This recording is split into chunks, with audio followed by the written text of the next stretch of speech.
الحمد للہ رب العالمین والعاقبۃ للمتقین ولا عدوان الا علی الظالمین والصلاة والسلام علی سید الانبیاء والمرسلین نبینا و امامنا محمد وعلى آلہ واصحابہ ومن دعا بدعوتہ الی یوم الدین اما بعد فقد قال اللہ تعالی واحفظوا ایمانکم وعن ابی ہریرہ رضی اللہ عنہ قال سمعت رسول اللہ صلی اللہ علیہ وسلم یقول الحلیف منفقۃ للسلعہ ممحقۃ للکسب اخرجہ البخاری و مسلم۔ محترم حاضرین، کسی بھی شخص کا کثرت سے اللہ کی قسم کھانا اللہ سبحانہ وتعالیٰ کے عدم احترام کی دلیل ہے۔ اگر اللہ تعالیٰ کا احترام ہوتا تو اللہ کے احترام اور اس کی عظمت کے پیش نظر آدمی قسم کھانے سے پرہیز کرتا، بلا شدید ضرورت کے قسم نہ کھاتا۔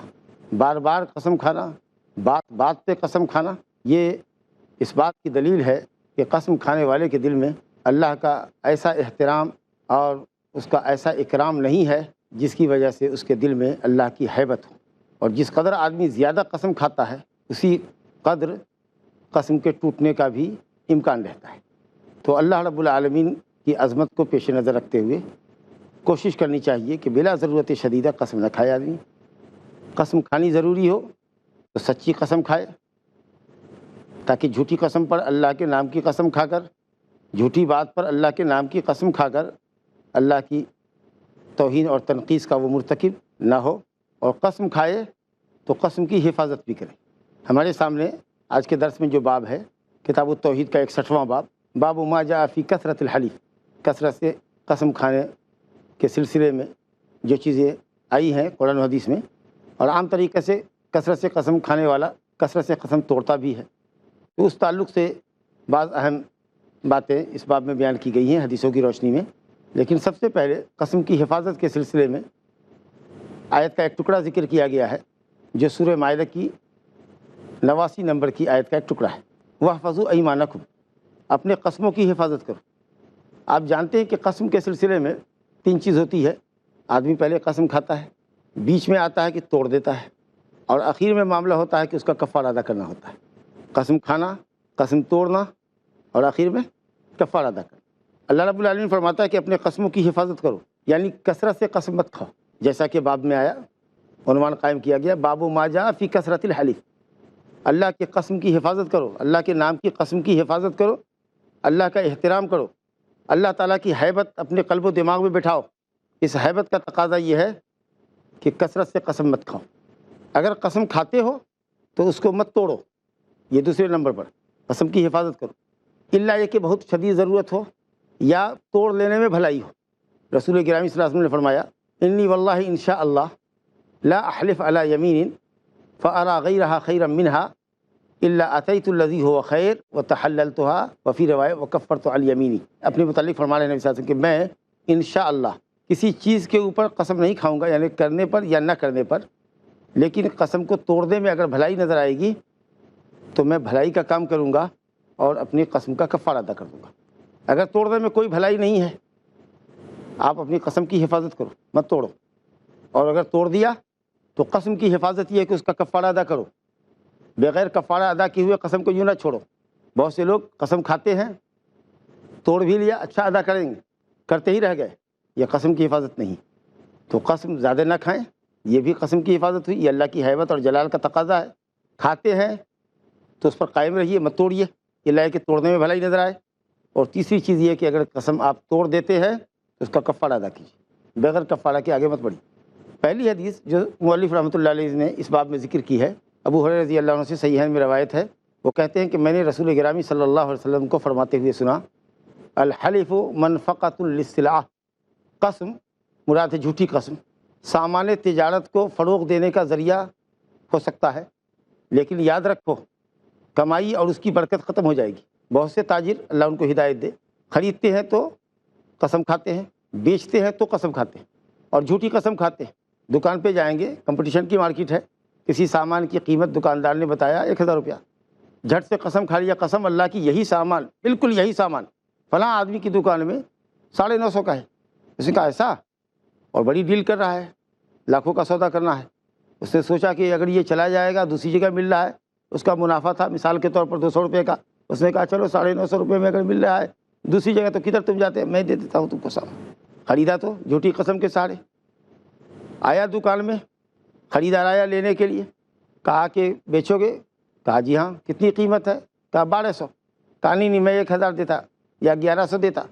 جھٹ سے قسم کھائے گا، قسم اللہ کی تم سے پہلے ایک خریدار آیا تھا، وہ 1150 کا دے کر گیا، میں نے اس کو نہیں دیا، تم کو 1100 میں 1000 میں کیسے دے دیتے؟ اس نے بھی سوچا اچھا کوئی 1050 1150 بھی دے کر آپ کو گیا، یہ قسم اللہ کی دیا نا، میں نے نہیں دیا، اس کو نہیں آتا اتنے میں، آپ نے اس کو 1200 میں بیچ دیا۔ بہت خوش ہوئے آپ کہ 1000 کا سامان جھوٹی قسم کے 950 میں لے لیا، اور جھوٹی قسم کے جو سامان 1100 میں بکتا تھا اس کو 1200 بیچنے میں کامیاب ہو گئے۔ رسول گرامی صلی اللہ علیہ وسلم فرماتے ہیں کہ جھوٹی قسم تمہاری کاروبار کو فروغ دینے کا ذریعہ ہے یا ہو سکتا ہے، لیکن یاد رکھو اللہ رب العالمین تمہارے کاروبار کی برکت ختم کر دے گا، کمائی میں برکت نہیں ہوگی، ہو سکتا ہے کہ نفع کے ساتھ ساتھ تمہارا راس المال بھی ختم ہو جائے، پورا بیوپار ہی جل جائے، اس وقت سودا بڑا مہنگا پڑے گا۔ جھوٹی قسم کے سہارے جو منافع کمایا تھا اس سے زیادہ بلکہ کئی گنا زیادہ نکل گیا۔ کیا ملا؟ گناہ بھی ملا اور گھاٹا بھی ملا۔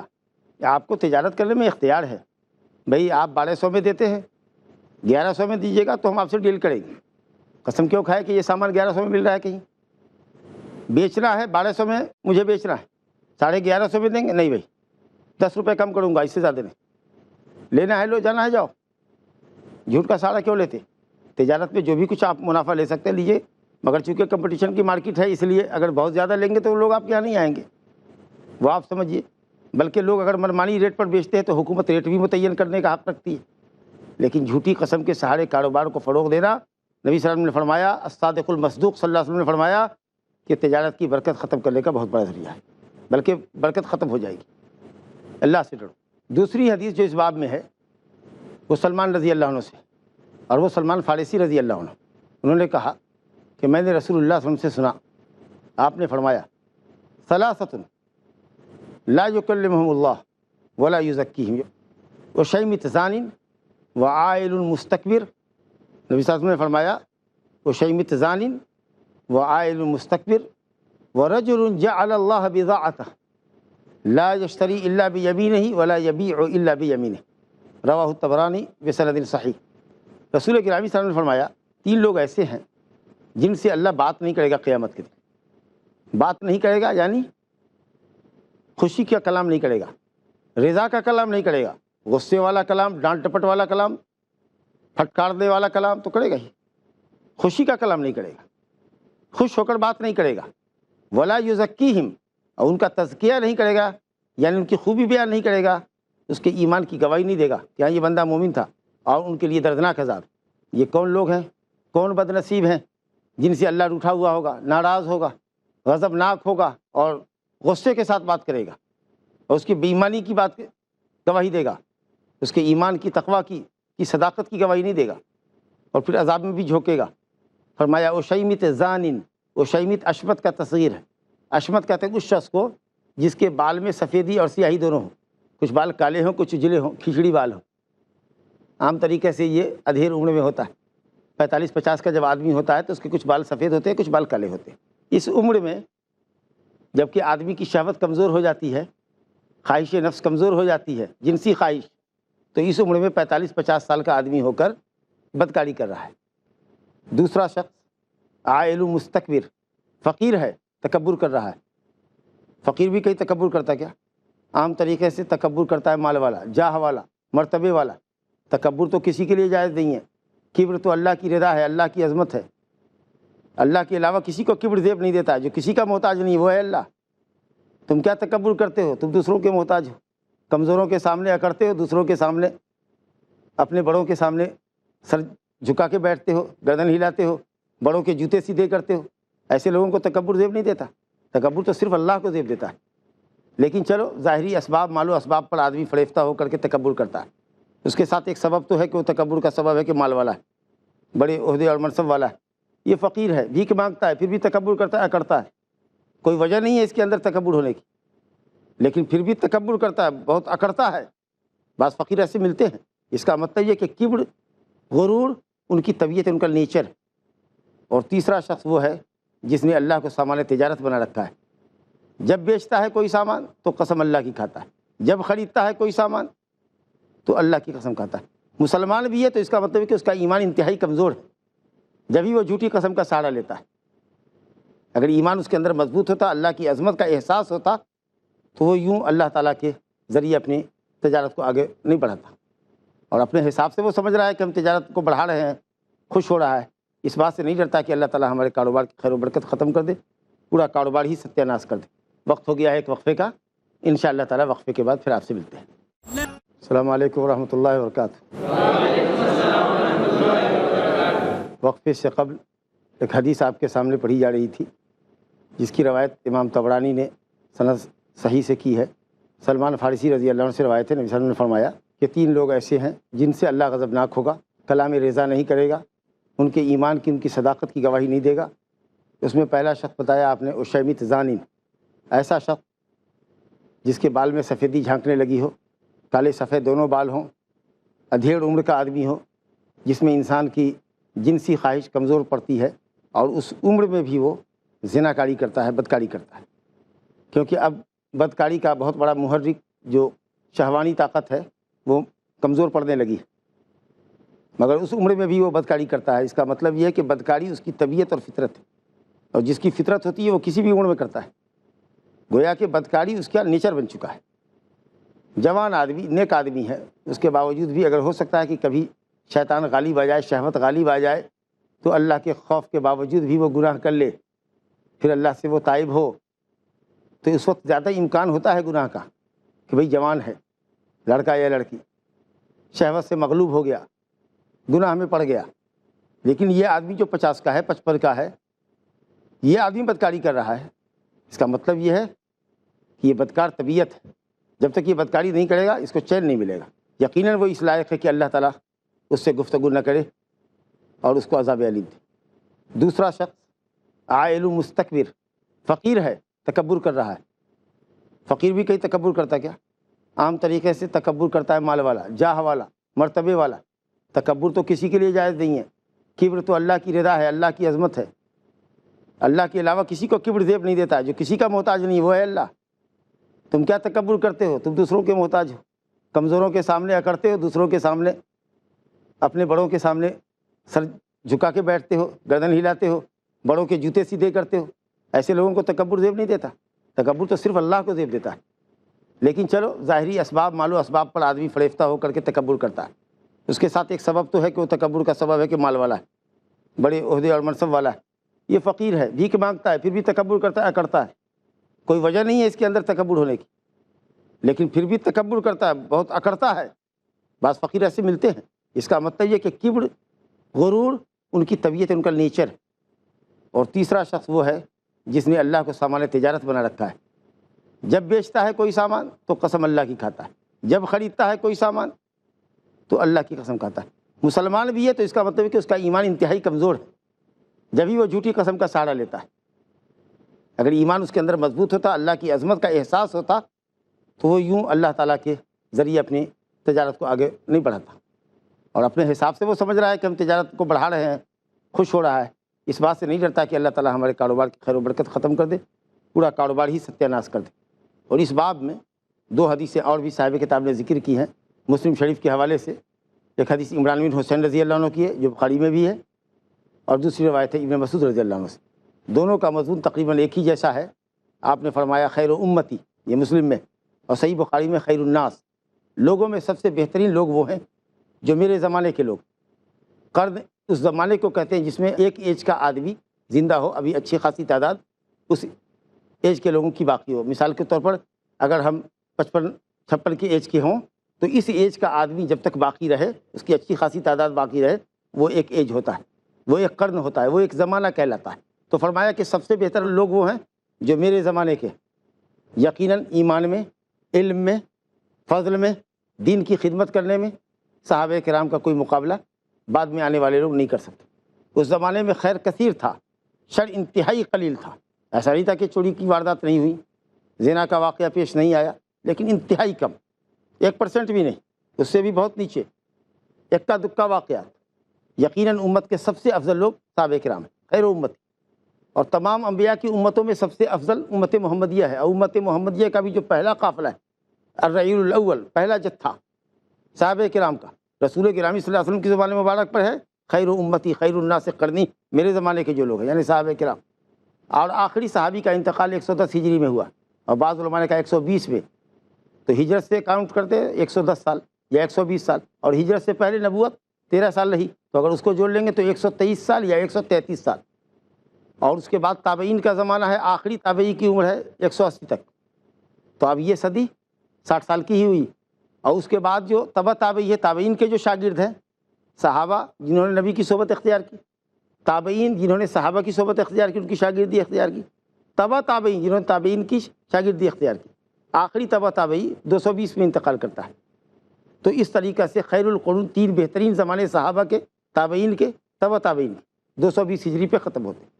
آپ نے فرمایا کہ سب سے بہتر زمانہ میرا ہے صحابہ کرام کا، اس کے بعد تابعین کا۔ ان کے زمانے میں بھی کچھ فتنے پیدا ہو گئے تھے، قدریہ، خوارج، معتزلہ پیدا ہو گئے تھے، لیکن الحمدللہ ابھی صحابہ کے شاگرد موجود تھے، انہوں نے فتنے کا ڈٹ کے مقابلہ کیا، بدعتی چھپنے پر مجبور ہوئے، اپنی بدعت کو فروغ نہیں دے سکتے تھے۔ اور پھر تبع تابعین کے زمانے میں اور بھی بدعت نے سر اٹھایا، لیکن علماء ماشاءاللہ کثیر تعداد میں موجود تھے۔ اس طریقہ سے جیسے جیسے زمانہ نبوت سے قریب ہوتا گیا، لا یاتی زمان الا والذی بعدہ شر منہ، حضرت انس کی روایت نے فرمایا کہ جو بھی زمانہ آئے گا اس کے بعد جو بھی زمانہ آتا گیا وہ سب شر کا زمانہ آتا گیا۔ جیسے جیسے ہم عہد نبوت سے دور ہوتے گئے زمانہ بگڑتا چلا گیا، یعنی زمانے کے لوگ بگڑتے چلے گئے، حق کی راہ سے ہٹتے چلے گئے، اور دعات باطل کی کثرت ہو گئی، بدعقیدگیاں لوگوں میں پھیلتی چلی گئی۔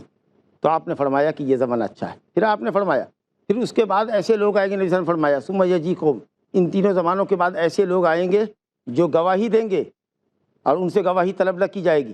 ہم صاحب معاملہ ہیں، ہم جانتے ہیں کہ یہاں 5 آدمی ہمارے معاملے پر گواہ ہیں، اور ہم جس کو چاہیں گے گواہی کے لیے عدالت میں حاضر کریں گے، لیکن جن کو ہم نہیں لے رہے ہیں گواہی میں، وہ بھی کہہ رہے ہیں مولانا صاحب ہم آپ کے گواہ ہیں، ہم کو بھی لے چلیے۔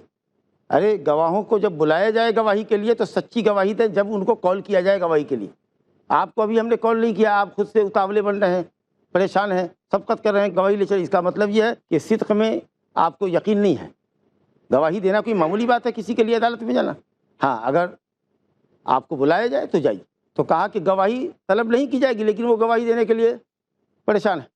ہاں، اگر کوئی شخص ایسا ہے جس کو اس کے اپنے معاملے پر پتہ نہیں کہ اس کو گواہ ہے، ہمارا کوئی ایک معاملہ ہے، ہم کو نہیں معلوم ہے کہ ہمارے پاس گواہ ہے، گواہی نہ ہونے کی وجہ سے مقدمہ ہم ہار رہے ہیں، ظاہر ہے کہ ہمارا فریق مخالف جیت جائے گا مقدمہ، ہمارے دعوے کو پروف کرنے کے لیے ہمارے پاس گواہی نہیں ہے، اور آپ 2 آدمی جانتے ہیں معاملے کی حقیقت کیا ہے، تو آپ کے اوپر ایسی صورت میں ضروری ہوتا ہے کہ آپ عدالت میں حاضر ہو کر کہیے کہ ان کو تو نہیں معلوم ہے لیکن ہم ان کے معاملے کے گواہ ہیں۔ بہت اچھی بات ہے، کیونکہ زید بن خالد رضی اللہ عنہ سے حدیث مسلم میں خیر الشہداء، بہترین گواہوں میں بہترین گواہ وہ ہے جو گواہی دے حالانکہ اس سے گواہی طلب نہ کی جائے، یہ اس صورت میں جبکہ صاحب معاملہ کو اپنے معاملے کے گواہوں کا علم نہ ہو۔ لیکن جب صاحب معاملہ کو گواہ کا علم ہے تو ایسی صورت میں اس کو اختیار ہے کہ وہ جس کو لے، اگر وہ آپ کو کال نہیں کرتا ہے تو آپ کو نہیں جانا چاہیے۔ اور کہا ایسا زمانہ آئے گا کہ لوگ خیانت کریں گے، یخونون ولا یؤتمنون، امانت دار نہیں سمجھے جائیں گے، خیانت اتنی بڑھے گی، بے ایمانی اتنی بڑھے گی کہ لوگوں میں اکثریت بے ایمان لوگوں کی رہے گی، امانت دار لوگ نہیں رہ جائیں گے۔ وَيَنْظُرُونَ وَلَا يُوفُونَ، منت مانیں گے بات بات پر، اللہ بیٹا اچھا ہو جاتا تو ایسا کرتے، بیوی بیمار ہے اچھی ہو جاتی تو ایسا کرتے، اچھی ہو گئی نظر پورا کرنے کی توفیق نہیں ہوئی، ٹال دیا، اچھا دیکھیں گے، دیکھتے دیکھتے مر بھی گئے۔ اکثر ایسا ہوتا ہے کہ منت لوگ پوری نہیں کرتے، تو یہ بات اچھی نہیں ہے۔ ایک تو منت ماننی نہیں چاہیے، بخیل کے مال کے نکلنے کا ذریعہ ہے، اور اگر مان لیا ہے اور اللہ تعالیٰ نے جس چیز پہ معلق کیا تھا وہ چیز پوری ہو گئی، آپ پر منت کی وفا واجب ہے، فرض ہے۔ اور فرمایا وَيَظْهَرُ فِيهِمُ السِّمَنُ، اور موٹاپا لوگوں کے اندر ظاہر ہو جائے گا آخری زمانے میں۔ اکثر لوگوں کو دیکھیے بازار میں نکل جائیے، موٹے موٹے لوگ مرد عورت ملیں گے آپ کو، کھاتے پیتے بہت ہیں، کھانے پینے میں توسع بہت ہے، پیسے کی فراوانی ہے، تلی چیزیں چھلی چیزیں زیادہ کھاتے ہیں، انواع و اقسام کی چیزیں کھاتے ہیں، فیٹی چیزیں کھاتے ہیں، جس کے نتیجے میں بیماریاں بھی بہت ہیں۔ اور کچھ لوگ ہوتے ہیں جو کھاتے بہت لائٹ ہے لیکن ان کا بدن ہی نیچرلی فیٹی ہے، یا کسی بیماری کی وجہ سے وہ موٹے ہو گئے، تو یہ برائی نہیں ہے، لیکن کھانا پینا اپنے کو موٹا کرنا یہ اس بات کی دلیل ہے کہ دنیا کی لذتوں سے بڑی دلچسپی ہے، آخرت کو بھلائے بیٹھا ہے، تو موٹاپا اچھی چیز نہیں۔ تو یہ حدیث ہے جو آپ نے دیکھا، اور اس میں جو چیز ہے وہ یہ کہ گواہی طلب نہیں کی جائے گی اور گواہی دینے کے لیے پریشان لیں گے۔ اس کا مطلب یہ ہے کہ جھوٹی گواہی والے اس طرح کے لوگ ہوتے ہیں، پیسہ ملے گا، 10 روپیہ ملے گا، چلو ہم تیار ہیں، پیسے لے کر لوگ جھوٹی گواہی دیتے، لاکھوں روپے لیتے، جا کے عدالت میں جھوٹی گواہی دیتے. اور یہی مضمون بیان ہی یہی مضمون ہے حضرت ابن مسعود کی روایت کا کہ ایسی بے ایمانی کا زمانہ آئے گا کہ گواہ اتنا ویلو لیس ہو جائے گا کہ گواہی دے گا تو پہلے قسم کھائے گا کہ میں گواہی دے رہا ہوں، لیکن میں اللہ کی قسم کھاتا ہوں کہ میں جو گواہی دوں گا وہ سچا ہوں. گواہ کیوں قسم کھائے گا؟ اس کا مطلب یہ کہ قابل اعتماد وہ نہیں ہے، اس لیے اپنی گواہی سے پہلے قسم کھا رہا ہے، یا گواہی پہلے دے دے گا پھر قسم کھائے گا. حالانکہ گواہ کو قسم کھانا نہیں ہے، لیکن چونکہ وہ اپنا امیج کھو چکا ہے، اپنی صداقت عدالت کھو چکا ہے، اس لیے اپنی گواہی کے لیے قسم کھائے گا. بہرحال حدیث کی تشریح اختصار کے ساتھ ختم ہوتی ہے. آخر میں نقی رحمۃ اللہ علیہ کا قول ہے کہ وہ یہ کہتے ہیں کہ ہم کو ہمارے گارجین، ہمارے والد، ہمارے ذمہ دار لوگ مارتے تھے کہ دیکھو گواہی کے معاملے میں اور کسی سے وعدہ کے معاملے میں غلط مت کرنا. ایک تو بچے ہو، گواہی لینی نہیں چاہیے، تم کو اٹھانی نہیں چاہیے، کسی سے وعدہ نہیں کرنا چاہیے. لیکن اگر کسی سے وعدہ کیا ہے تو وعدے کی خلاف ورزی نہیں ہونی چاہیے. گواہی کسی کی اٹھائی ہے تو ضرورت پڑے گی تو جیسا کچھ دیکھا ہے ویسے ہی جا کر کے ایک دم صحیح گواہی دینا. اگر ایسا نہیں کرو گے تو پٹائی کرتے تھے. معلوم ہوا کہ اولاد کی تربیت کرنی چاہیے، اور چھوٹے بچوں کی تربیت کے لیے اگر ان کو مارنے کی بھی ضرورت پڑے تو مارنا چاہیے. بہرحال ہر شخص کے اوپر واجب ہے کہ اللہ کی عظمت کا احساس کرے، جھوٹی قسم نہ کھائے، جھوٹی گواہی نہ دے، اور کھانے پینے کے اندر پرہیز کرے. شریر بدن کا رہے گا، ہلکا پھلکا رہے گا، انشاءاللہ تعالی عبادت میں چاق چوبند ہوگا. زیادہ کھائے گا پیے گا، موٹاپا آئے گا، سستی اور کاہلی آئے گی، جیسا کہ آج کل دیکھ رہے ہیں. موٹے لوگوں کی کثرت ہے، اور موٹے لوگ اپنے لیے بھی اور اپنے گھر والوں کے لیے بھی بوجھل بنتے ہیں. تو یہ سب علامات ہیں قیامت کی. بہرحال یہ کچھ چیزیں تھیں جو اس باب کے تحت، باب ما جاء فی کثرت الحلف کے تحت تھی، جو آپ کے گوشت گزار کی گئیں. وباللہ تعالیٰ توفیق، وصلی اللہ علی نبینا محمد وعلی آلہ وصحبہ اجمعین. اللہ اللہ یا ربی یا اللہ، اللہ یا ربی.